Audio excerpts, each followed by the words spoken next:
Over to you, Gaurav bhai.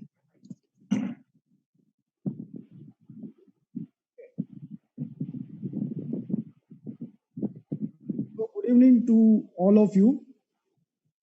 I am Gaurav Dave, your host for the day. On behalf of Torrent Pharma, I welcome you all to this webinar of Health Talk, Enigma of Neuropathy. I am delighted to share with you that we have today with us experts from all across India for this health talk. I am sure this unique platform where evidence meets experience will help us all to enrich our knowledge on various aspects of neuropathy. It is indeed my pleasure today to introduce our moderator for the day, Dr. S.R. Arvind. Sir is a director at Diacon Hospital, Bengaluru. Also, Dr. S.R. Arvind, sir, is a chief consultant at Diacon Hospital, IDF Center for Excellence, and consultant diabetologist at Columbia Asia and Apollo Hospital. Sir is also post-director for the PG studies, RG, HSU, and RSSDI at JNU University, and is a past president of RSSDI. Dr. S.R. Arvind is the president of Diabetes India, and he has over 100 publications and has authored many textbook chapters. Also, sir holds the Guinness Book of Record for the highest number of food screening in a day. And also, sir has a Lifetime Achievement Award from the KRSSDI in the year 2013 and Diabetes India 2018. So I invite Dr. S.R. Arvind to take the proceeding further for this webinar. Over to you, sir. Thank you.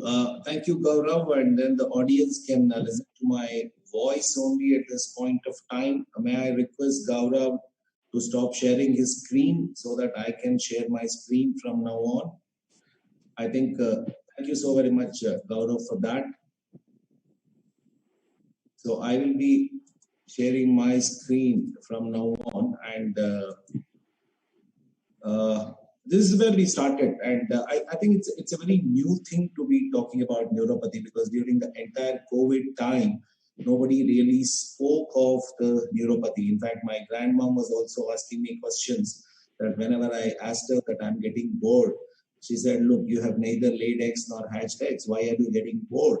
So it was a pain. And the moment you talk of pain, the first thing that comes to all our minds is the neuropathic pain. Well, several times what happens is the patients do come expect miracles for the pain to disappear in a couple of days. In fact, that's the only time when they change their doctors a couple of times in 2 to 3 weeks. So we know that in diabetes, there is an involvement of both peripheral and autonomic nervous system, and probably the most common complications of diabetes. It's just not that alone. In fact, many other conditions apart from diabetes also causes neuropathy, and we'll be discussing about it today. So we do talk of diffuse sensory polyneuropathy, autonomic neuropathy, neuropathy involving the GI urogenital system. We talk about pseudomotor dysfunctions, mononeuropathies, radiculopathies, etc., etc. And we also see non-diabetic neuropathies in a patient with diabetes. Now, this is where people have to be careful about, and I will be talking to Madhusudan and others who will tell us a little more about non-diabetic neuropathy that we see in patients with diabetes. Now, what is the prevalence of this? Now, if you look at the international literature, you will normally find values like anywhere between 35 to 50% of all our patients with diabetes will have some form of neuropathy by the time they complete about 25 years. So from Diabetes India, we were very curious to know what is the prevalence at diagnosis. So in 2014, we had a national level study called as the CINDI-1, where we looked at the complications at diagnosis. And we found that the prevalence of neuropathy at diagnosis was about 13%.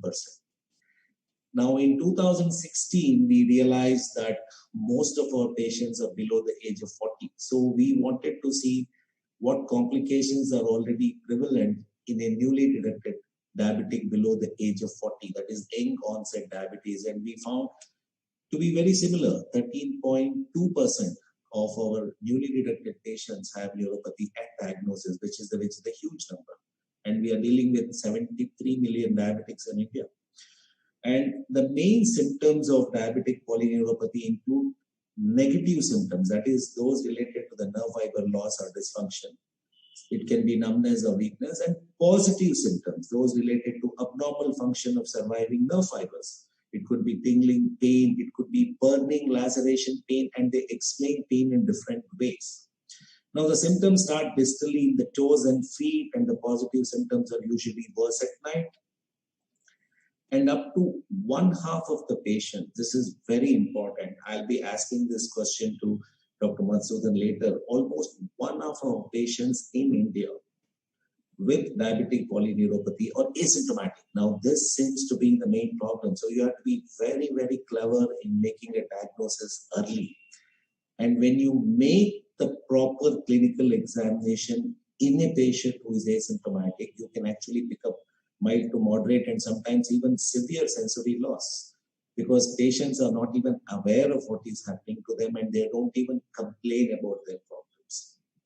So with the disease progression, the sensory loss ascends, and when reaching approximately the mid-cough, it starts to happen also to the hands and other parts. So this gradual evolution causes the typical stocking glove sensory loss, as we call it.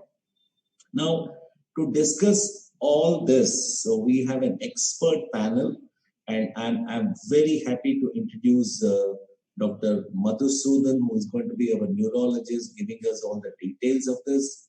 He is the adjunct professor of neurology at the Manipal Hospital, but right now he's in Quailon, Kerala. He's also the professor emeritus of neurology at the Medical College Trivandrum.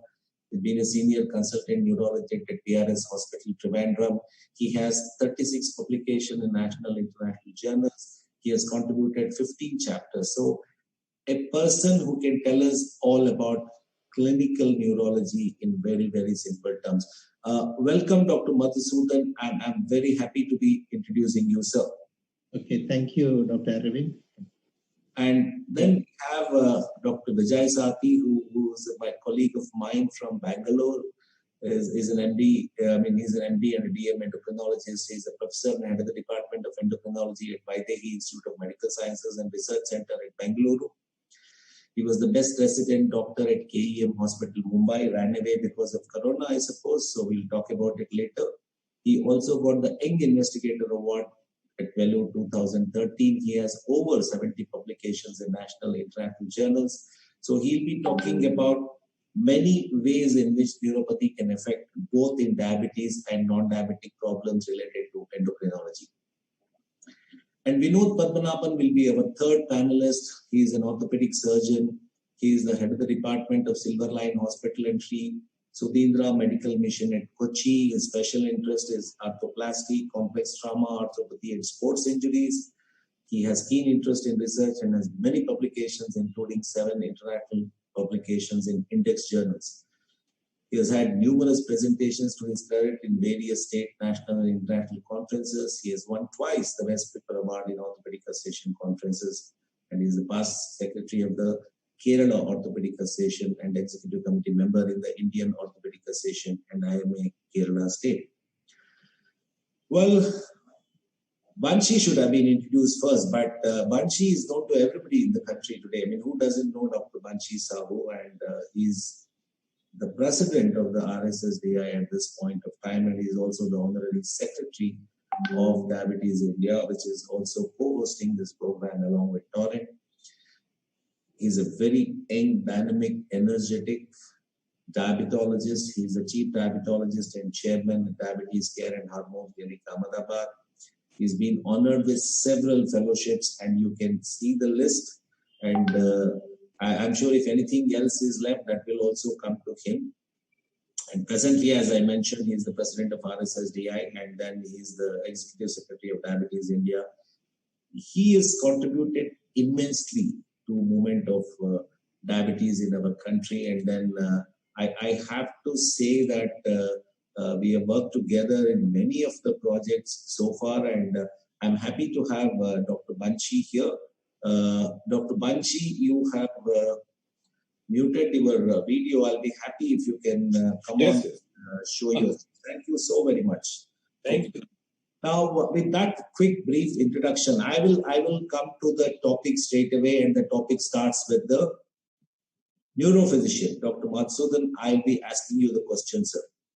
Okay. Many a times, teacher, when we do our MD or when we are doing DM or whatever it is, confuse us with a number of terms just to explain neuropathy. Sometimes they use the term polyneuropathy, sometimes peripheral neuropathy, and sometimes just neuropathy. Now, we know that they're a little distinct from each other. Can you briefly tell us the difference and tell us what we see in a diabetic patient?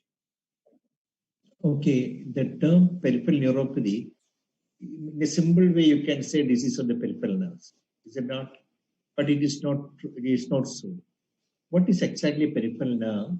I think I will share one slide with you that to understand what is a peripheral nerve. I think you'll be able to see my slide. Yes, we can. Okay, I will make it large.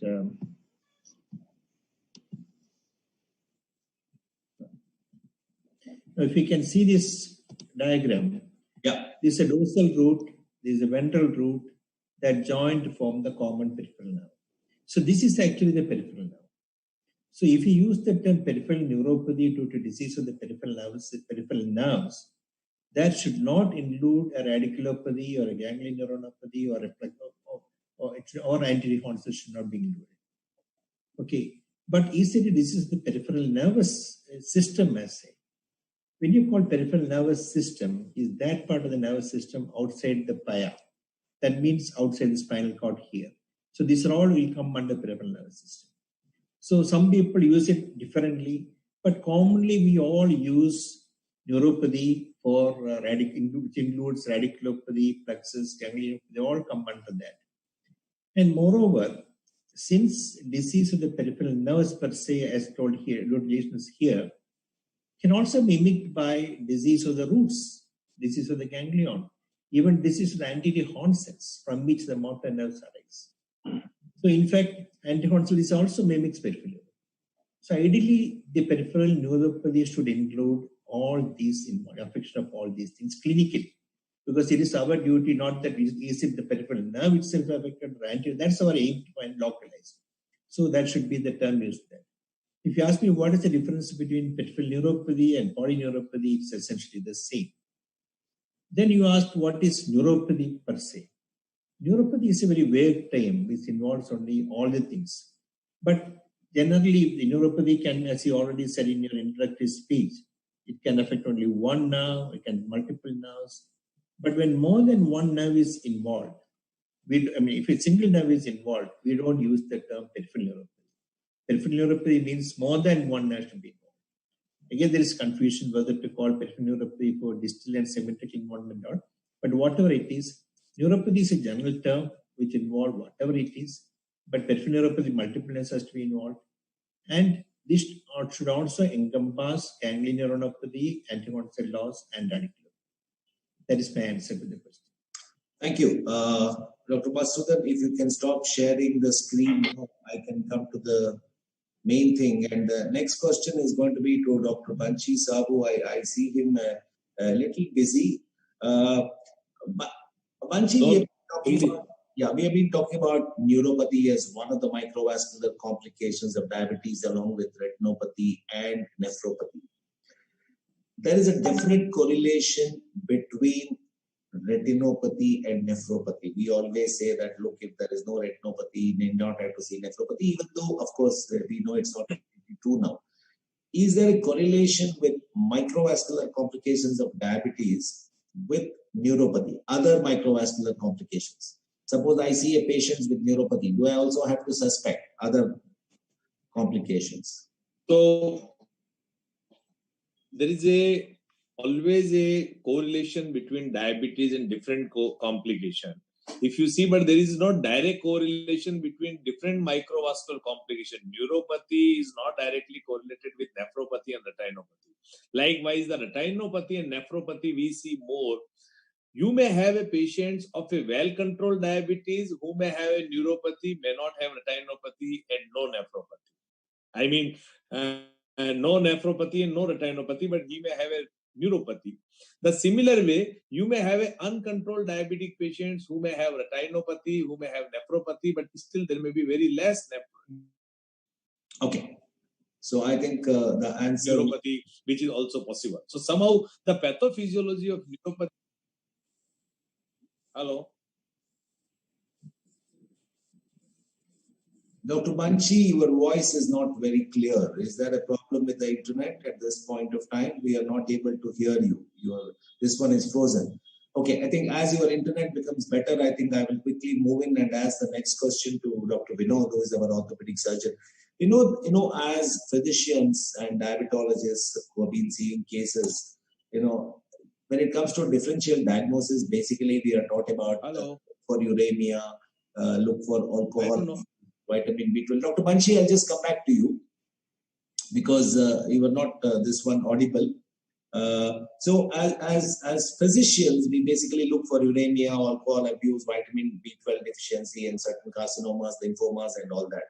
Now, what about pure orthopedic causes of neuropathy? Now, you have to tell a physician that, okay, this is when you suspect a case of orthopedic problem actually causing neuropathy. Can you highlight a little of this? Right. So coming to orthopedic causes, one of the most common causes we see is compression neuropathies, that is carpal tunnel syndromes or the ulnar nerve compression or the sciatic nerve compression. But apart from that, the painful neuromas, they are also quite common causes for such problems. And coming to the spinal problem, like we all know that intervertebral disc prolapse can cause a radicular pain. But along with that, very severe lumbar canal stenosis or spondylolisthesis, especially the higher grades, they can also lead to these kind of painful conditions. So these are, in short, about the orthopedic manifestations or orthopedic problems.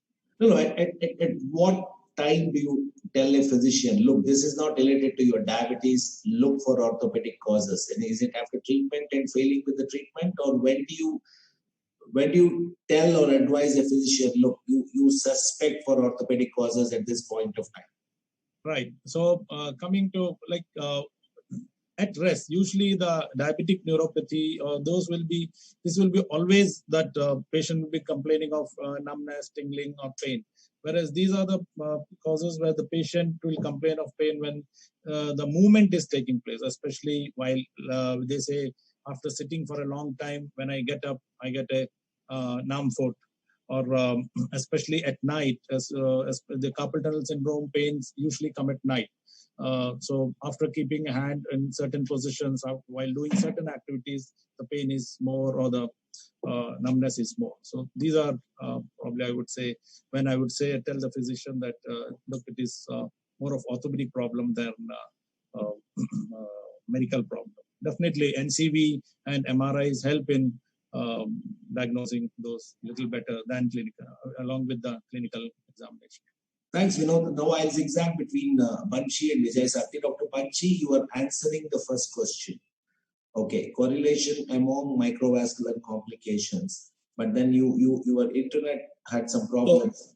So, now is it okay? Can you hear me? Yes. So my question was, my answer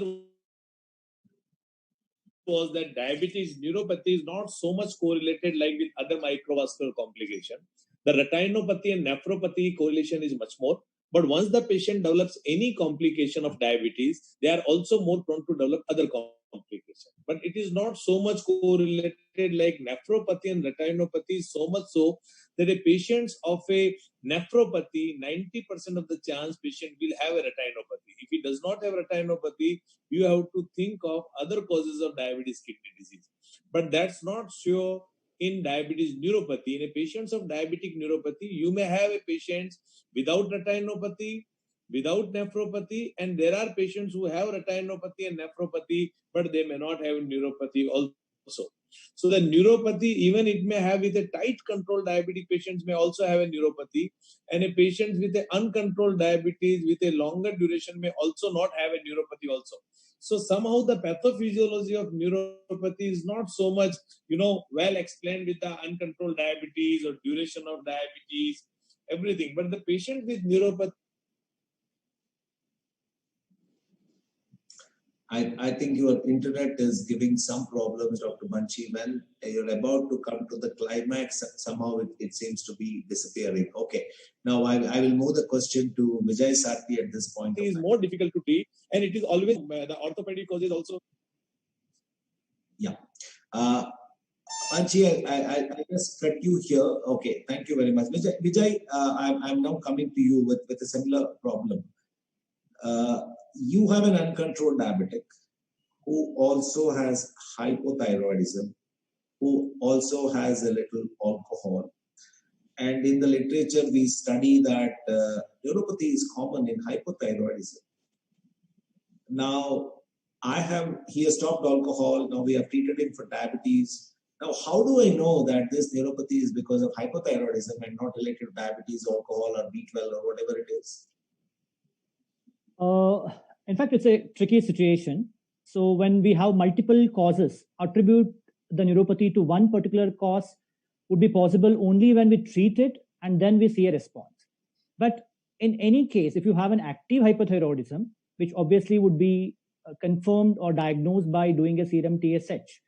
So unless proven otherwise, especially if the diabetes duration is not sufficient enough to attribute that, though we do know that even at the diagnosis of diabetes, also the neuropathy could be there. But unless the duration is not sufficient, or maybe like not more than 10 years, I would still attribute that to hypothyroidism. Whether this is because of hypothyroidism or not, so that I can conclude maybe only after 3 months of therapy, usually because with the treatment with like levothyroxine, the peripheral neuropathy of hypothyroidism usually would reverse. At least the symptoms would reverse. But again, the distribution is probably something which can tell me, like for example, if it's a carpal tunnel or a ulnar compression, there's more likely to be hypothyroidism. Though even the distal symmetric peripheral neuropathy can also occur in hypothyroidism, which is much, much rarer. So if it's a distal DSPN, then I would be more towards the diagnosis of a diabetic neuropathy. So probably based on the clinical features and response to treatment, I would be able to know whether it's hypothyroidism or diabetes related. Okay. Vijay, let's say a patient asks you a question that, okay, the TSH is high now, fine, neuropathy can be because of my hypothyroid. How long will it take for my pain to disappear? What will be your answer to the patient? If it's a carpal tunnel or any entrapment neuropathy, usually maybe a week or two, because in fact the diuresis occurs within 24 hours of starting levothyroxine. So, and in entrapment neuropathies, the pain or compression is basically because of the fluid retention, and which could be washed out easily. So in entrapment neuropathies, we do get pain relief quickly if it's a hypothyroidism, usually not more than 2 weeks. But if there is a axonal degeneration involved peripheral neuropathy, which is much rarer, would take maybe few months. So in fact, like the studies have shown, even after treatment with levothyroxine, the conduction defects may persist even at 3 months for some time. But if you're talking about the pain usually goes over by 2 to 3 months if it's a hypothyroidism induced associated neuropathy. Thanks, Vijay. Now let me go back to the neurophysician who's been very patiently listening to all the other fools talking about neurology, except that he's sitting and no questions have come to him. Dr. Madhusudan, the only problem with which a patient comes to you is pain. Okay, now he has a little uncontrolled diabetes, hypothyroid. He says, Doc, my pain has to go. Now, different patients describe the neuropathic pain in different ways. And why is it that it is so diverse? Why does it change from patient to patient? Because it does not seem to have a pattern. And why is the pain more towards evenings or night? I mean, what is the reason? Because the patient wants to know, and as doctors, we have to give them a correct answer. So what's your answer for this? Okay. And the first question, why is the pain different in different people? Where do they complain differently? Some people complain of severe pain. Some people complain of less pain. First, you must realize that pain is a sensation which is highly subjective.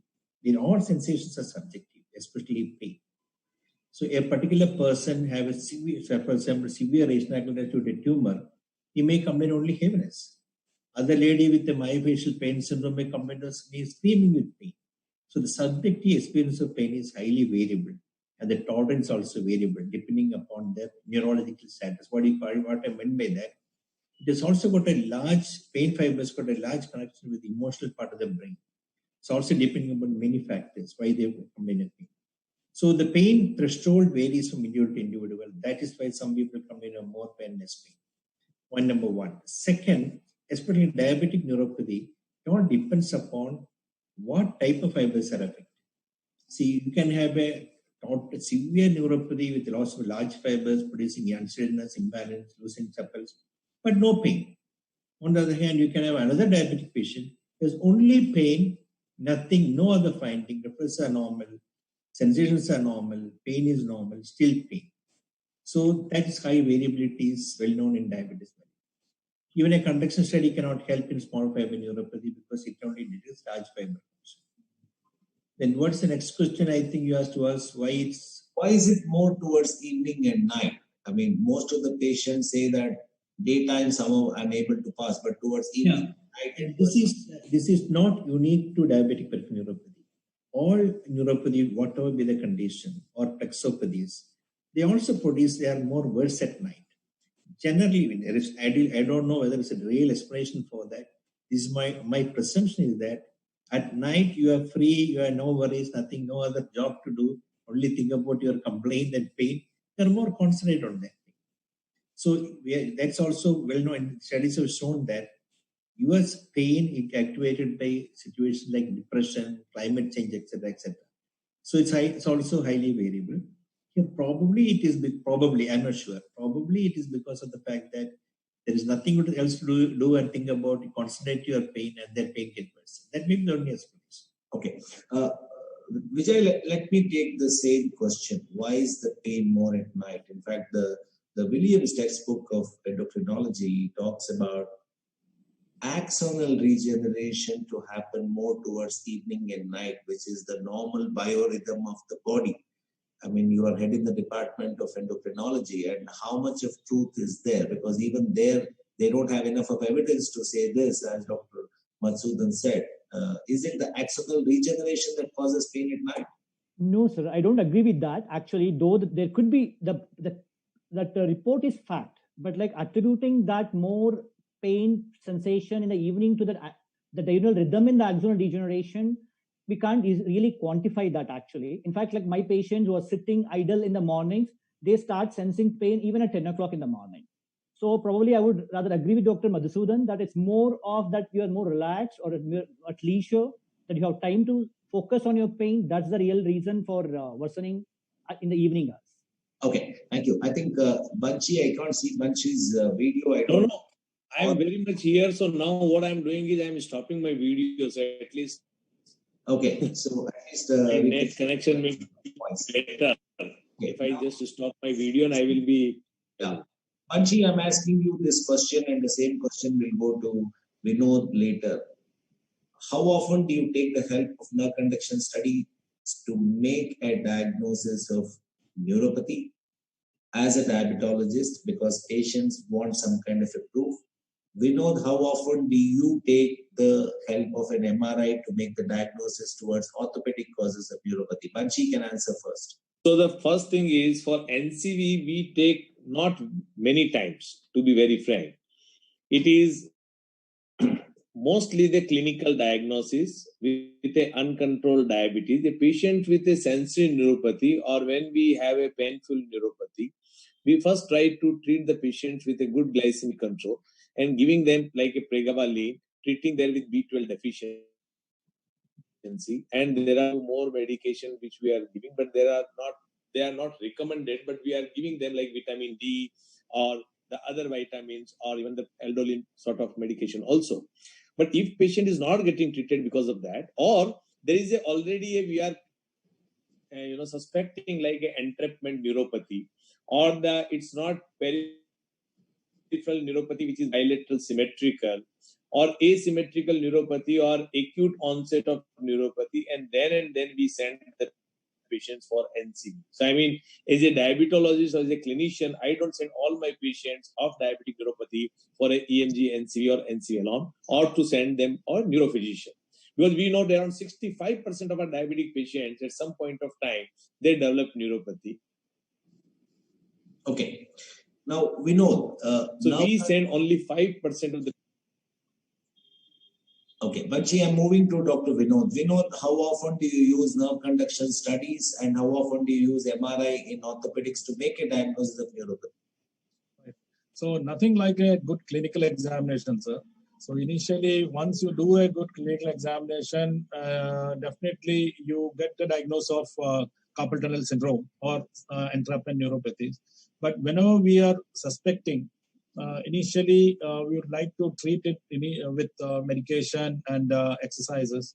But if they are not improving, then the time to send in for a nerve conduction study.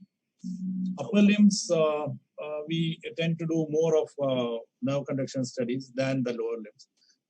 But at the same time, if we are suspecting a disc problem or a radicular pain, or is a cervical radiculopathy not responding to the treatment, then only the role of MRI comes. Okay. Dr. Madhusudan, when you talk about nerve conduction studies, in many cases of hypothyroidism, etc., that Vijay Sarthi was explaining, can you repeat the nerve conduction studies over a period of time and see the improvement? Can you use this test as a prognostic test?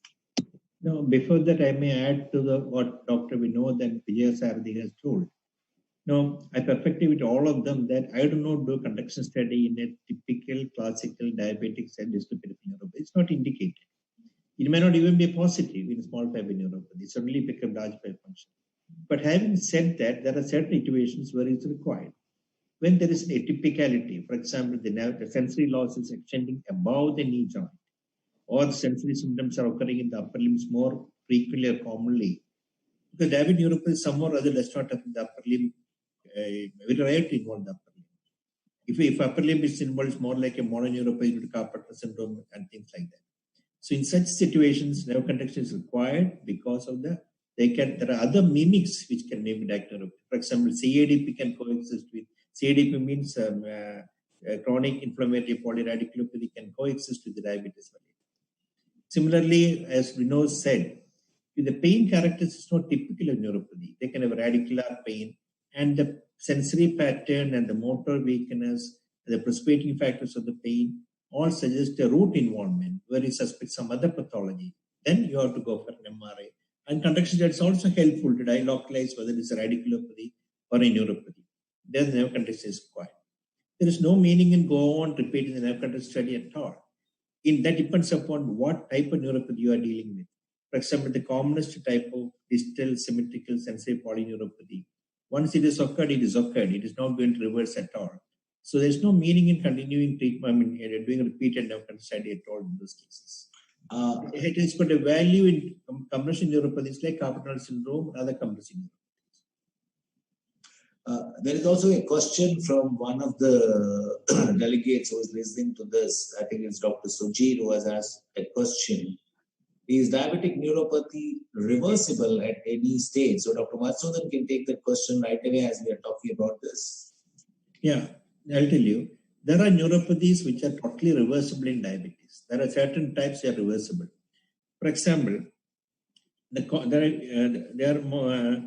broadly we can divide it into symmetrical and asymmetrical neuropathies.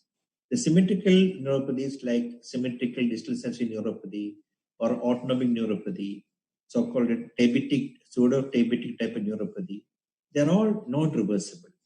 Or a pseudo-syringomyelic type presenting with Charcot and all, they are not reversible at all. On the other hand, focal mononeuropathies, mononeurous multiplex, diabetic amyotrophy, they are all reversible.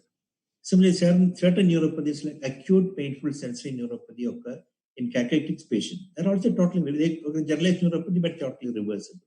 So also, Dr. Mansi was talking about the insulin neuritis. transient neuropathy occurring with hyperglycemia, they're all reversible.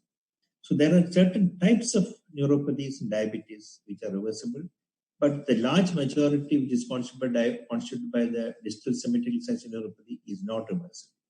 Thank you, Dr. Madhusudan. Okay, Madhusudan is a professor and Vijay Sarthi is heading the department. Vijay, I will ask you this question. You know, I was stumped when one of my PGs asked me the questions. He said, sir, the textbooks grade neuropathy as mild, moderate, severe. Now, is it based on the pain? Because as Madhusudan said, if pain is subjective, how do you grade neuropathy in a patient with diabetes as mild, moderate, severe? No, it's basically when we talk about neuropathy in diabetic patients, what major problem is actually the loss of sensations and the risk of ulceration. So obviously, when I'm looking at a diabetic patient with neuropathy, my concern is whether this patient is at increased risk for ulceration or not. So we define grades based on the loss of sensation, which we typically assess using a vibration perception threshold in our center. And of course, using different cutoffs. Some do use like less than 15 as normal, some do use less than 25 as normal. Based on that, maybe you can grade them 25 to 40 as moderate, more than 40 as severe, right? So it's basically based on the vibration perception threshold and not on the severity of the pain. Do you still use the Michigan scoring system in your clinical practice? Rarely. Most of the time it's limited to our studies because our center is doing a lot of studies on diabetic neuropathy. So most of the time we are limiting it to studies, but not for the routine clinical diagnosis. Like, because we don't have much of time in the clinical practice to spend that much time. So we will do only comprehensive quick examination to see whether any loss of sensation is there. That's our main aim actually when we are doing that. Okay, so there is an interesting question to Dr. Banshi. You know, one of the doctors has said, look, I'm a clinician, I don't want too much of theory. Please tell me the bedside test to make a diagnosis of diabetic neuropathy. Dr. Banshi, if you are there, can you take the question? Yes. How do you make it? PPN, tell us the simple bedside test. So if it is asymptomatic, then we should do minimum, if vibration perception threshold, which is commonly available to many of the physicians. If it is not, then even a tuning fork is also, we can get that from vibration, and that's one of the earliest tests to detect that somebody to have a sensory neuropathy or not. If there is already a pain or painful complaint for the patient, then painful neuropathy can be diagnosed. But otherwise, for sensory neuropathy, we normally take the touch sensation, we take the pain by the pinprick, and then we take the sensation by the tuning fork, and these are the commonly which we do for our patients to diagnose. And it's a simple clinical examination, which will also give you the idea when foot examination, when we do for a patient of a sensory neuropathy, you can also diagnose, because if there is a autonomic neuropathy or there is a cracks in the foot area, there is a dry skin, there is a hair loss. So indirect symptoms, the examination can also give you the idea that there is a whether patient is having sensory or motor neuropathy. But if there is no symptom, then at least vibration perception is the earliest to detect in these patients. Dr. Madhusudan, anyway, I was coming to you. You can add, and then I will ask the question. Yeah, but apart from what Banshi has told, absence of angry jerk initially, that's one of the earliest phenomena seen in diabetes. As they correctly said, vibration is the first sensation to go, but none of them may be abnormal in the case of a small fiber neuropathy. That part has to be kept in mind. It is only the symptom by which you diagnose. Okay. One of the things that we always find is barefoot walking in Indian homes. So when you're actually doing a death sensation using microfilaments, how useful is this particular test? I mean, Dr. Madhusudan and Vijay Sarthi, anybody can answer this. Because monofilament test in an Indian patient where most of us walk barefoot at home, sensations can be low. How relevant is this? Because this is one test which we seem to have copied from the West. And what do you say? Because many patients come and say, look, I walk barefoot, I have cracked feet. whatever you keep with the monofilament, I'm not feeling it at all. Should we continue doing this and teaching our students, or should we say that you look for other tests? Yeah, but as you said correctly, it is absolutely no value in a barefooted persons. They develop callosities and they've got decreased sensation. So there's going to be an unreliable if you do it on the sole. But if you do it on the dorsal aspect of the toes, even touching with the cotton wool is enough to detect the fine impairment of touch sensation. So that is useful, but if you do it in the correct place, not over the callosities and the sole, it's going to be faulty. That way you can use. Vinod, sorry, I think. Dr. Arvind. Yeah. Most of the time, monofilament examination we don't do with the patients who are with barefoot. Mostly it is we are trying to do with the other, because the dorsum of the foot is the right way of doing it. Because monofilament, but I don't think we should completely say we should not use monofilament. The 50% of the patients, 50% of the patients who are not barefooted, at least for this, it is still a very useful test and very bedside clinical examination. So I get the message. We should continue it, but then we should choose our patient. Vinod, I'll come to you. Most of the orthopedics department are lucky people because the orthotics department makes the specialized shoe. Okay. Now, somebody with a total loss of protective sensations with diabetes comes, or this one. And what type of a footwear do you normally advise, say, for a regular normal walking? Because if it's an MCR1, it's very difficult to go for a walk in the MCR ones. I mean, what do you advise as an orthopedic surgeon for normal walking, normal day-to-day office use, and use at home? Right. As you rightly said, MCR has limited role. We have people who have like the people who do the foot mapping actually. So that they make the specialized chappals, especially for diabetic patients, and I think that also helps. But if there are some areas where there is lack of sensation, then probably a customized shoe with places where the loads can be, like offloading kind of slippers can be made. So I think those are the things we suggest for. Okay. There are also some interesting questions coming in from the viewers. This is to you, Vinod, and they said it was nice hearing you about talking about carpal tunnel syndrome and neuropathy, but then we are told that carpal tunnel syndrome can only be resolved through a surgery and never through medications or over time. And how true is that, and how right is that? Right. I would say only less than 50% of carpal tunnel syndromes need surgery. Orthopedic surgeons may not like that, but see, a lot of these people have to do a little bit of definitely exercise is one aspect, but apart from that, I would say mild or moderate type of compression neuropathies definitely can be resolved without surgeries. Definitely, if it's a severe compression, it needs release. But I would say about 4 or 5 out of 10 will have only severe type of compression, and rest can be. They need to be given a little bit of splintage, especially at night, because a lot of them have a tendency to say do like this, sleep at night like this, and that can cause this kind of compression. So you have to educate the patient a little bit regarding handling things also, especially when they're using phones, especially people who use the phones for hours together. I tell them use a mobile holder if you use tending to use it for a long period of time. Okay.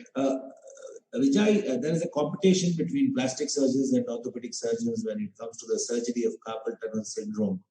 And where do you refer them? If both are your friends, where do you refer them? And the same question to Madhusudan. I mean, who is the better surgeon for carpal tunnel syndrome? Orthopedic, plastic? No, traditionally, orthopedic surgeons have been doing carpal tunnel. I still do them quite frequently. In fact, as plastic surgeons started hijacking those cases, now, in fact, orthopedic surgeons have come up doing endoscopic releases also. So, though I don't see much benefit in that, because the kit itself has, though definitely it is has a little steep learning curve, but I don't see any point in making a little bigger incision and releasing it properly. So I would say definitely orthopedic surgeon can be better. What is the role when it comes to footwear, Vijay? I mean, apart from MCR, there is also MFF and other different foams that are being used in footwear. Do you think any one particular type of footwear in diabetic is better? I mean, Banshi can also answer that later. I think there's not something like one size fits all kind of a thing. Look, based on like what is the patient's need, we need to decide. Even the designing of footwear also needs to be customized for a given patient, and where he is having like more pressure points, probably if possible with pressure mapping. This needs to be done. So I simple answer would be that's not something which is anything better than the other, right? Like one is not better in all patients, so we have to choose an individualized one. I think like this question I would pass on to Banshi sir, I think because he has been more into footwear work. So Banshi sir, you would like to take this? Yes. Sorry, yes, Arvind, can you repeat the question? I'm sorry. The question is, what type of a sole do you want to use in a good diabetic footwear? People have been talking about MCR, MFF, and different types of foams. What is ideal and how do you choose? So diabetic foot, again, we have to divide the patients who is already having a sensory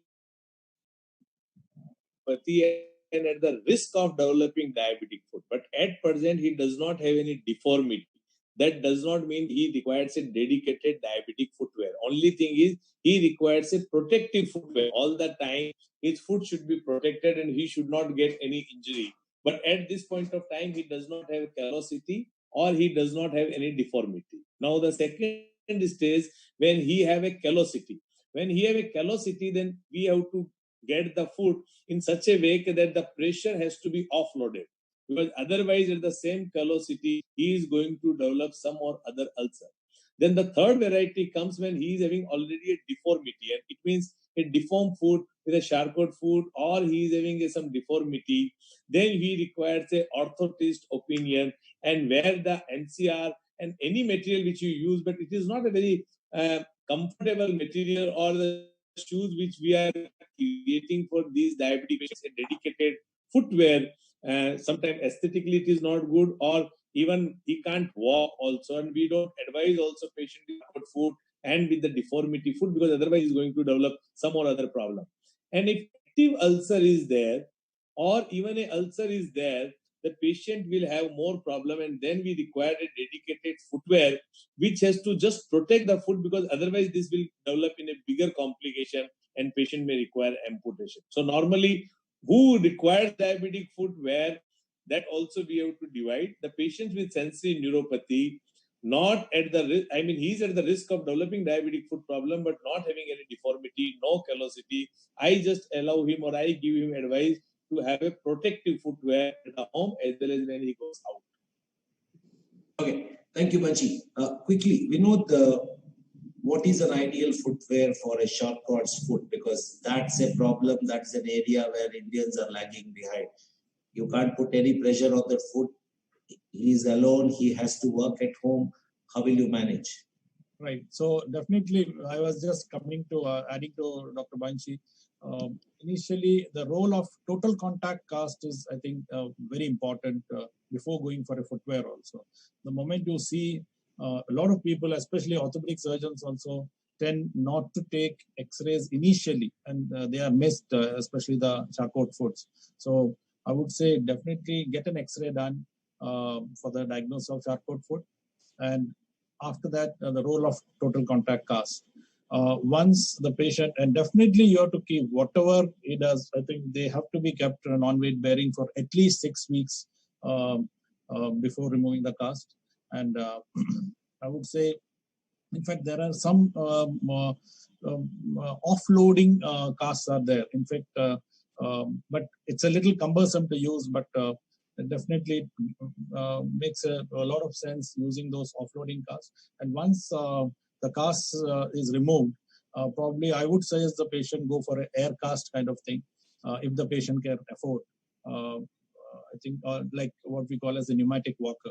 That has definitely has a role. It's in use already in India for quite some time. Aircast, it's actually come down to about 8 to 10,000 rupees one can buy it. Okay. Yeah, it is around 6,000 for in some Indian made things are also there. The locally made stuff is there. Yeah. Probably that is the only thing which is there, as nothing better than that has actually come in. Okay, we move towards the treatment because a number of questions have already started coming regarding the treatment in terms of the pain management in diabetic neuropathy. And we know that we have been using SNRIs like duloxetine, venlafaxine, we have been using TCAs, we have been using anti-epileptic drugs. So a number of drugs have been used to reduce the pain in diabetic neuropathy like duloxetine, pregabalin, carbamazepine, phenytoin, topiramate, baclofen, mexiletine, dexamethasone.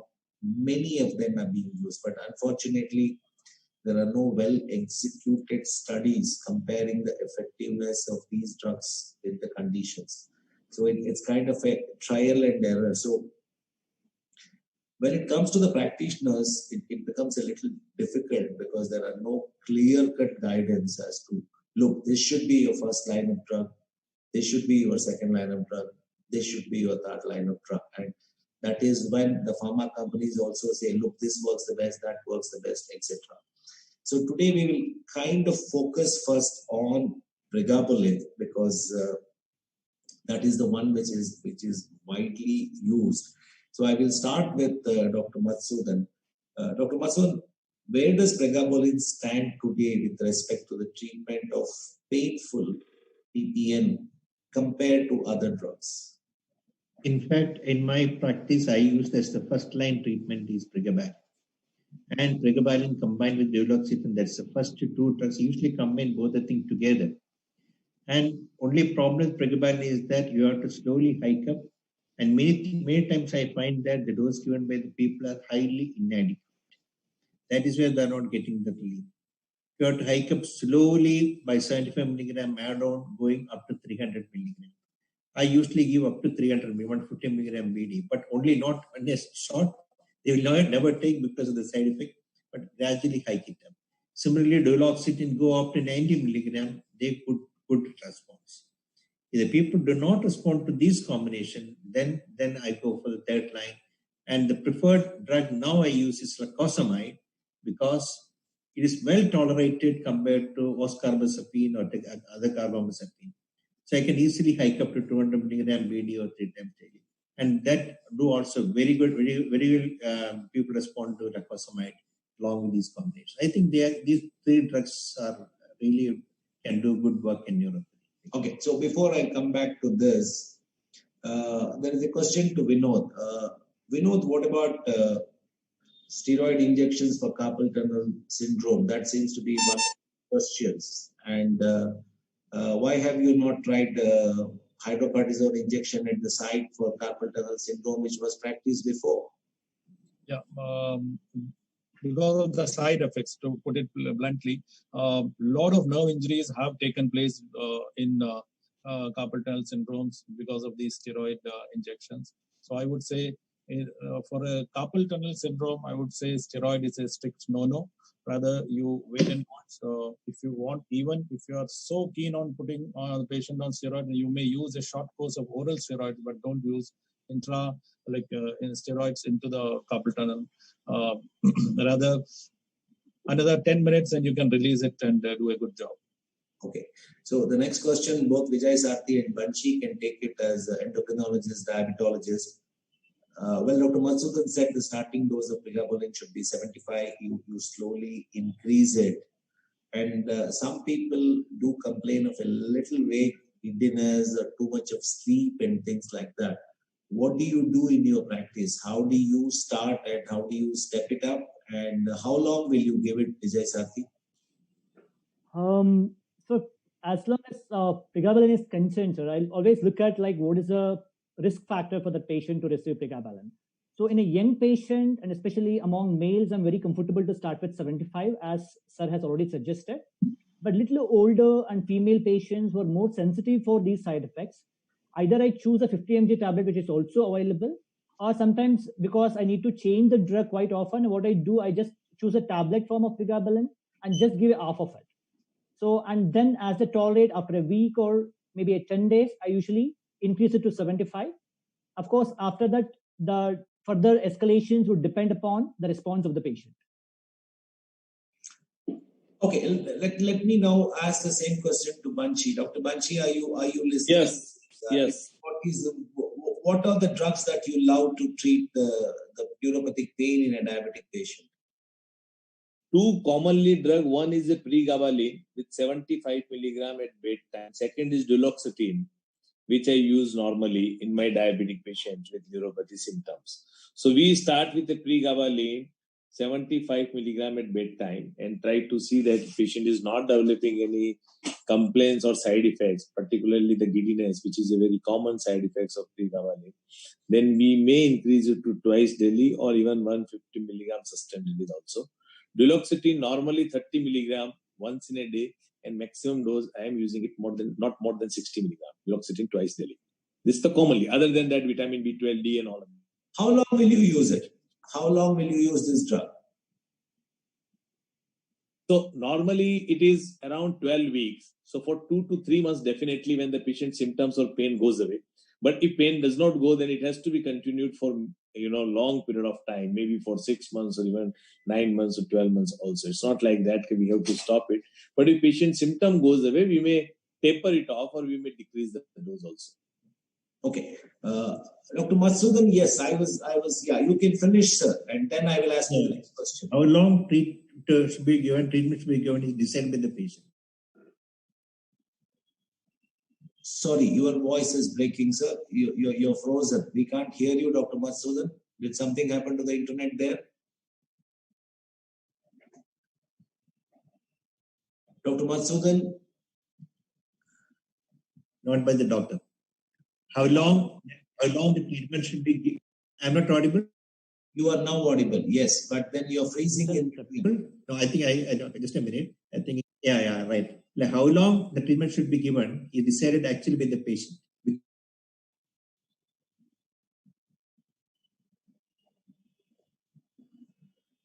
I think there is an internet issue at Dr. Madhusudan's side, and suddenly there seems to be a disturbance. If the symptoms are not controlled yet, later, no problem. Okay. Dr. Madhusudan, actually, you were breaking in between. So I'll come back to you later. Now I'll ask a tricky question to Vijay Sarthi. The tricky question has come from one of the delegates. He says, as anti-epileptics, there was a lot of talk about gabapentin being used, and suddenly gabapentin has taken the backseat, and your other drug, pregabalin, has taken the front row. And why is it that people are not using gabapentin? Why do they say it's only for alcoholic neuropathy and not for diabetic? No, in fact, like the efficacy wise, if you titrate it appropriately and use it in the proper doses, gabapentin has almost similar efficacy as pregabalin, even for diabetic neuropathy. But what happens in the clinical practice is that like it has to be given almost like 3 times a day when compared to pregabalin, which could still be given 1 or 2 times a day. More practically, what I have seen is that it will be started. Even usually, I am not a big proponent of gabapentin. I typically use pregabalin. But like I've seen doctors who prescribe gabapentin, they just start with 100 mg of gabapentin. Again, the further dose escalation, which should happen, it doesn't happen for the next 3 months. So obviously, there is no benefit of gabapentin in such scenarios. But probably somebody who start with, even though if they will have to start with a smaller dose, but gradually escalate, maybe 100 mg TID and if required like 300 mg TID, probably the usual benefit will come there. At least minimum 300 mg to 900 mg of gabapentin is used, then there will be a pain reduction when we use gabapentin. But if you choose why pregabalin is preferred over gabapentin, at least for me, it is the less frequent administration, which is an advantage with pregabalin over gabapentin. That's the reason why I'm preferring pregabalin. Same question to Dr. Madhusudan, sir. Gabapentin versus... Am I audible to you now? You are audible, yes, sir. Okay. I do use gabapentin in people who are old, who do not tolerate pregabalin that often. So in old people, I think personally, I think that they tolerate gabapentin much better than pregabalin. So I start with, as Vijay Sarathi has told, start with 100 milligram, gradually escape up to, slowly escalate to the full dose of gabapentin. Okay, I think Dr. Madhusudan is breaking again. They do with almost same efficacy as pregabalin. Only thing is, Banshi, can you hear us clearly? Yes. Okay. Now, there is a question. There is a delegate who wants to know, are you people in diabetology, endocrinology using Aldonil, all dose reductase inhibitors? I mean, have you been using it? Has it found to be Yes. useful? And there were reports. Yes, we are using it. There are some papers to some. I am using it, Dr. Arvind, in my clinical practice. Can you listen me? Yes. Yes. I am using it. There are some reports which are showing that it is definitely improves also. We have done also a short clinical trial before few years by using the Aldolin and shown seen with the NCV, with now conduction study also, to see some improvement in the patients with sensory neuropathy as well as in painful neuropathy both. But it is not officially approved drug for treatment of diabetic neuropathy by any of the guideline, which is not showing about the Aldolin. But in my clinical practice, I do use regularly for my patients. Thank you. And we know there is a charge against orthopedic surgeons from one of the delegates. He said orthopedic surgeons use a lot of pregabalin along with ALA, B12 and vitamin D3 and other things. Is there a real role for ALA because the dosage being used is just 100 mg, because most of the trials have said at least 600 should be used a day? Why is it that the patients take when orthopedic surgeons write it and not when we write it? Definitely. Finally, is there a role for ALA and B12 and D3 in the management of neuropathy? That's the question. Right. I don't think combining all of them in one drug is a good idea.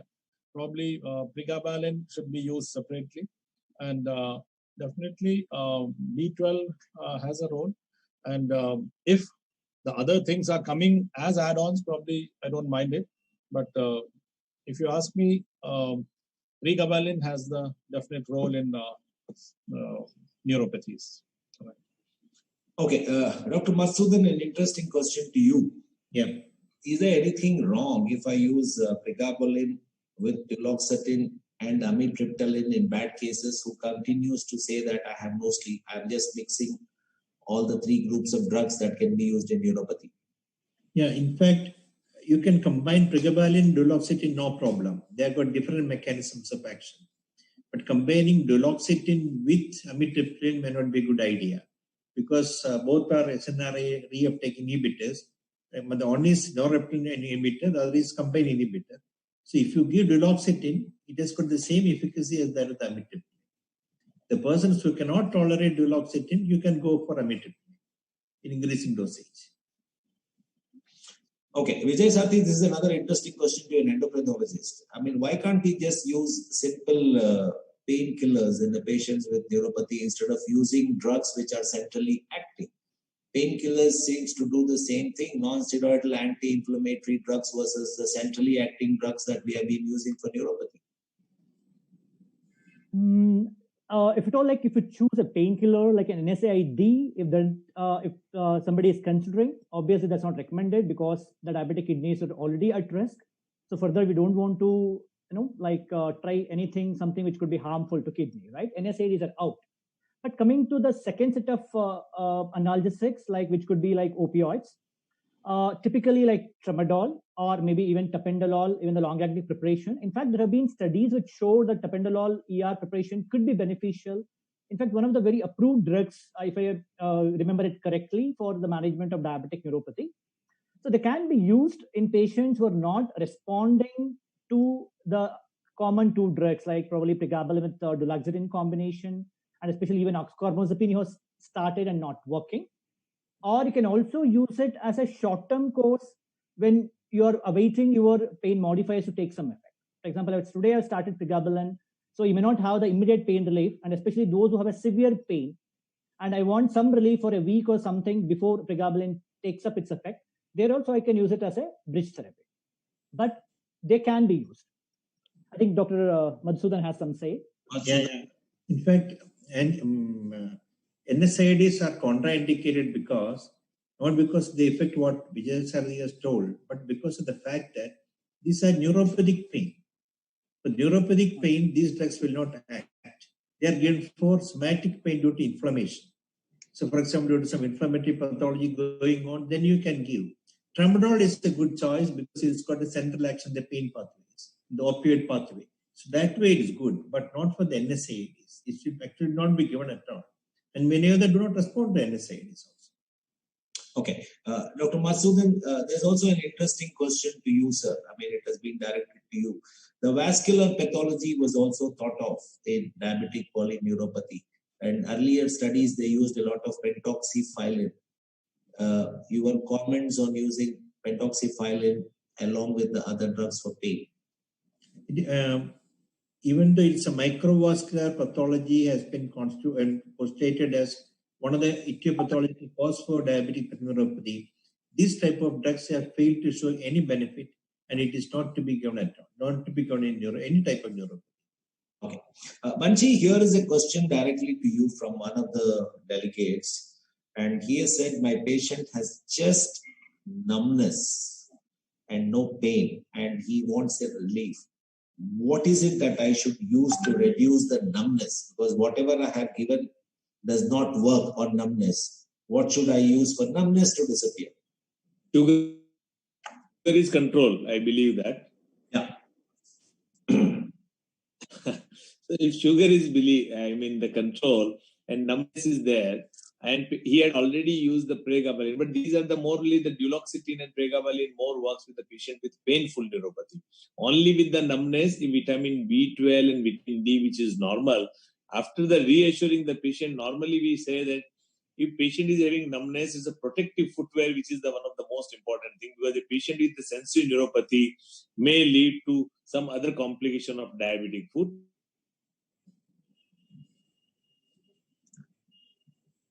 You're breaking, Dr. Banshi, there. So the answer was not completed. Vijay Sarathy, your thoughts on acupuncture, lidocaine patch, capsaicin creams, and neuropathy? Okay. So, 3 options. I will choose. And a good glycemic control. And back. Banshi, you're breaking, coming in between. We will just hold you for a second and I'll ask the question to Vijay Sarathy. You can continue answering, Vijay Sarathy. Yeah. So if I have to choose among the acupuncture, lidocaine pain patch, and capsaicin, I would rather choose capsaicin, because at least in small fiber neuropathy, where there is more of a burning kind of a pain, so it's really helpful actually. So in fact, it's not a very costly preparation. Also, it can be easily prepared at home, where there can some kinase peptide powder can be taken and mixed with a jar of any cream for that matter, and can be applied. Though it usually worsens the pain for a period of 2 weeks, but following that period, it gives a good pain relief. So capsaicin definitely has a role in the management of painful diabetic neuropathy. But if you move on to lidocaine patch, in fact, I don't have any experience. I've never used a lidocaine patch. Maybe it would be more useful for a very focal neuropathy, something like a herpes zoster, but not really for that widespread areas being involved in diabetic neuropathy. It may not be a good choice. I feel, though I've never treated any patient with lidocaine patch. Coming to acupuncture, I think I am really not sure it really works or not. But if you want to look at the studies, there are few studies who have given some benefit. But I don't usually recommend my patients to acupuncture. In fact, I recommend my patients to go for yoga or meditation, probably, which would benefit them to the same extent as acupuncture without much of cost involved there. So, okay. Understand. Vinod, what about the role of this trans-electrical nerve stimulation? Orthopedic surgeons seem to use a lot for pain relief.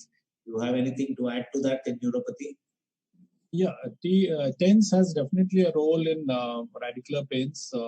I don't think in the diabetic neuropathies they have a big role, but definitely for radicular pains, it has definitely it has a role in reducing the pain. Last question to Dr. Madhusudan. Most of them have said that yes, we know that pregabalin should be the drug of choice, but then they want to know how exactly this capsaicin creams work. Is it the old Motorgate theory that it blocks the pain sensations from going above the cord, or how does it work actually? Because it's locally applied, and how does the pain disappear after a few weeks? No, I didn't get the question. You said, how does pregabalin work? Exactly, this capsaicin creams and ointments work. Yeah, it's a capsaicin work as a counter irritant. It is a local counter irritant action on the local. Unlike pregabalin, which acts centrally in the alpha 2 delta receptor of the pathway, calcium channel pathway, here it's only local irritant. It's not scientifically, it's not a good choice for treating diabetic neuropathy. Okay. Just like putting tiger balm on your head for headache, it's also putting a local counter irritant action. Counter irritants are used for hair growth, but I used all the counter irritants and nothing seems to have worked so far. Yeah. Now, Banshi, can you hear us very clearly? Can we hear a word from you before I ask and wind up this session? Okay, now because you were breaking in between whenever you were answering in between. Okay. Now, I fondly remember you telling me that many times when you see somebody coming with a bad diabetic foot and then needing amputation, you go back and look into his case sheets when he had come several years back to see whether you had actually missed making a diagnosis of neuropathy, whether you missed telling him that you had to be careful. Now, what do you want to tell all the young doctors who are actually practicing diabetology, because the emphasis is more on the other medication rather than a good clinical examination of the foot and picking a diabetic neuropathy early and then foot care and footwear. Okay, so would you like to highlight what you want to tell the young doctors to do when they see patients in the clinic? So the busy physicians and the young endocrinologist or even a diabetologist, they don't see foot. Most of us are glucose-centric. So our approach is rather more of a glucose control. Many of the times we do take care of the blood pressure and cholesterol, but still if you find the ABC control of our patients, only 10% of our patients are achieving good glycemic control, blood pressure control, and cholesterol control. Now, as far as foot is concerned, many of the doctors, because they are so busy, they don't examine it. So a simple clinical examination of a foot from the day of diagnosis of diabetes itself is very, very important. And we should give him some instruction like not to walk barefoot, have to have a protective footwear all the time, and patient should be examined once in a year for a complication of foot, particularly like with vibration perception threshold or with the tunic fork or with a simple filament, which is to be done once in a year examination for a patient for neuropathy also, which will protect the patient from getting these complications, and at the long term, patient will be protected from getting diabetic foot problem also. So thank you so very much, Dr. Manchi. Thank you, Dr. Madhusudan. Thank you, Dr. Vijay Sarthi. Thank you, Vinod, for joining us today. And now I request Mr. Gaurav Dave to come on, if he is still there, to give the final words to all the audience. And thank you so very much, Torrent, for making this possible. Thank you, Banshi, for bringing it under the banner of Diabetes India. That was a good idea. I think we need to be doing more and more programs like this, which are useful to the practitioners. Over to Dr. Gaurav. Thank you, sir. Thank you very much, sir. So we have now finished today's webinar on the Health Talk Enigma of Neuropathy. And I must say, this was an exciting program which has enabled us to gain from the wisdom and expertise of the faculties. So I take this opportunity to thank the all panel member, Dr. S.R. Arvind, Dr. Mohan Madhusudanan, Dr. Vinod Padmanabhan, Dr. Vijay Sarthi, and Dr. Bansi Sabu for their great contribution in making this program possible and successful. And I am also thankful to all the participants who have taken out the time from their busy schedule to attend this program. So I thank you all for making this event a great success, and I sincerely hope your support will remain with Torrent in times to come. So thank you all. Thank you very much, sir. Thank you, Gaurav. Thank you, Madhusudan. Thank you, Bansi. Thank you, Vijay sir. Thank you, Vinod. Thank you, sir. Thank you.